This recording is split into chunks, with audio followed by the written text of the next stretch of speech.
Thank you, Mr. Co-Facilitator. I'm speaking on behalf of the Food and Agriculture Cluster of the NGO Major Group, BioVision, and the Millennium Institute, whom I'm thankful for letting me share their speaking slot here today, and my own organization, World Vision.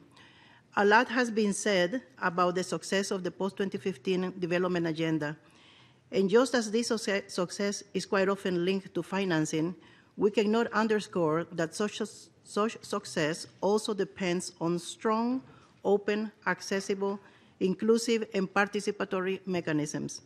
Furthermore, progress of this agenda needs to be reviewed, monitored, and accounted by a range of multi-stakeholders that includes governments, independent bodies, both from the developing countries and from the developed countries, that have relevant knowledge, and the people whose lives are at stake under this agenda.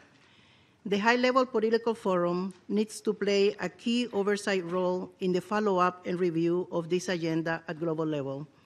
It needs to develop an effective monitoring and accountability framework while taking into account existing mechanisms and processes, but also raising the bar as regards to participation of children and young people in this mechanism and spaces. On these existing mechanisms, we in particular would like to call on member states to consider the Committee on World Food Security as a platform for thematic review on the progress towards achieving food security, nutrition, and sustainable agriculture, livestock, and food systems. In addition, we would like to highlight the inclusive nature of the CFS, where all stakeholders sit around the table, as well as its role in facilitating multi-stakeholder, country-initiated assessments on food security, nutrition, and sustainable food systems.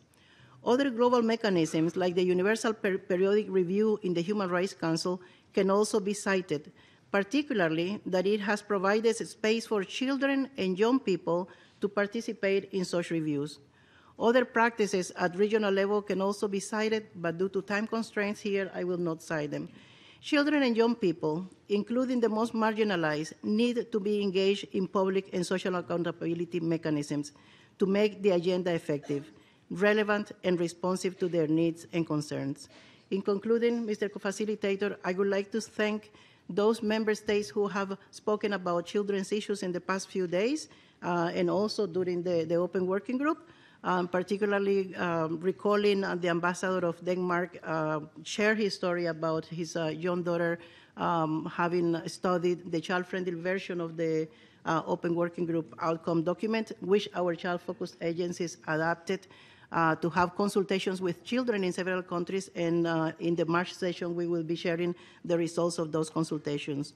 Thanking also all of those countries, as I said, that spoke about children, in particular my own country, Nicaragua, who has been championing children's issues with passion and conviction. Thank you.